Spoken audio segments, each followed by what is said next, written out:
बिस्मिल्लाहिर्रहमानिर्रहीम। अस्सलाम वालेकुम। नवासा रसूल हज़रत इमाम जाफ़र सादिक के पास एक करबी आया और अर्ज करने लगा, ए वारिस इल्म अली, मेरे दिल में एक सवाल है जो मैं आपसे पूछना चाहता हूँ। हज़रत इमाम जाफ़र सादिक ने फरमाया, बताओ क्या सवाल है जो तुम्हारे ज़हन में है।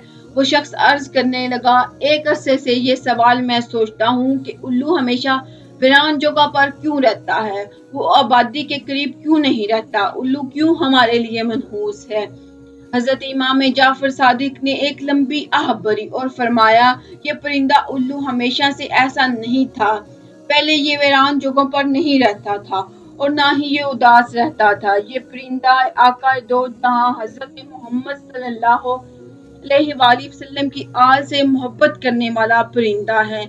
जब से करबला का वाकया पेश आया है, तब से इस परिंदे ने वीरान जगहों पर रहना शुरू कर दिया है। जब उल्लू ने देखा कि हजरत इमाम हुसैन अपने काफिले के साथ मैदान करबला में तशरीफ फरमा है, तो ये परिंदा 9 मुहर्रम की रात को मैदान करबला में पहुंचा। वहां पहुंचकर इस परिंदे ने हजरत इमाम हुसैन से अर्ज की, ऐ नवासा रसूल, बस आप मुझे हुक्म दे तो मैं अपने अभी उल्लुओं की फौज को लेकर हाजिर हो जाता और हम आपके साथ मिलकर लड़ेंगे। उल्लू की बात सुनकर हजरत इमाम हुसैन ने उल्लू को कहा, ऐ परिंदे, यहाँ मैदान करबला में जो कुछ कल होने वाला है, तुम इस वाक्य को सारी जिंदगी नहीं भूल पाओगे, तुम इसे बर्दाश्त नहीं कर सकोगे। तुम यहाँ से चले जाओ, यही बेहतर है और मैं अल्लाह की रजा पे राजी हूँ। हजरत इमाम हुसैन की ज़बान मुबारक से ये अल्फाज सुनकर उल्लू बहुत परेशान हो गया। परिंदे ने हजरत इमाम हुसैन से बार बार ये जिद की, मैं यहाँ से नहीं जाऊंगा। उल्लू के बार बार जिद करने की वजह से मौला हुसैन ने उल्लू को भी मैदान करबला में रुकने की इजाजत दे दी। इस तरह उल्लू ने तमाम वाकया अपनी आंखों से देखा है। यजीद की फौज ने इमाम हुसैन और इनके जामे नशीनों को किस तरह शहीद किया है और आले मोहम्मद की औलाद के साथ यजीद का क्या सलूक था। उल्लू ने सबको अपनी आंखों से शहीद होते देखा है और इमाम हुसैन के सर मुबारक को बदन से जुदा होते उल्लू ने अपनी आंखों से देखा है और इसके बाद इमाम हुसैन के जिस्म मुबारक को किस तरह अजीयतें दी गई, ये सब कुछ उल्लू ने अपनी आंखों से देखा है।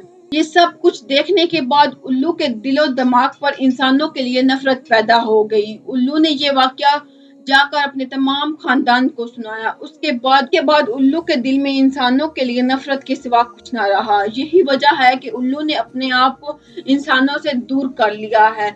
जहाँ पर इंसान इसको ना भी, वो वहां पर रहता है जहाँ इसको कोई इंसान ना देख सके। उल्लू हजरत मोहम्मद सल्लल्लाहु अलैहि वसल्लम की आल से मोहब्बत करने वाला परिंदा है, लेकिन लोग इस परिंदे को मनहूस समझते हैं। आजकल लोगों का ये ख्याल है, अगर हमारे घरों के आसपास भी उल्लू बोल दे तो हम पर कोई मुसीबत आ जाएगी।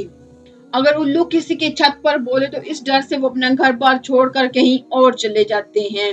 प्यारे नाजरीन, उल्लू को मनहूस कहना जाहिलाना सोच है। उल्लू के बोलने से ना तो आपके घर में कोई आफत आती है और ना ही कोई परेशानी। ये तो बेचारा मासूम सा जानवर है, इसके बोलने या ना बोलने से इंसानी जिंदगी पर कोई फर्क नहीं पड़ता। प्यारे दोस्तों, हम आपको उल्लू की ऐसी बातों के बारे में बताएंगे जिसको सुनकर आप हैरान हो जाएंगे। दुनिया में उल्लू की 510 इकसाम है, लेकिन उल्लू को खास तौर पर 2 कबीलों में तकसीम किया गया है। दूसरे जानवर और परिंदे इंसान के दुश्मन हो सकते हैं, लेकिन उल्लू इंसान की फसलों से कीड़े मकोड़े हशरात को जड़ से खत्म करने में मददगार साबित होता है। अगर उल्लू को कहसान का दोस्त कहा जाए तो इसमें कोई हर्ज नहीं। अगर हम उल्लू की उम्र के बारे में बात करें तो इसकी औसत उम्र तकरीबन 20 साल होती है। उल्लू अपना घर पर बनाते हैं जो जमीन से तकरीबन 20 सेंटीमीटर ऊंचे होते हैं। इसके अलावा उल्लू वीरान जगहों पर और कुओं में भी बसेरा करते हैं।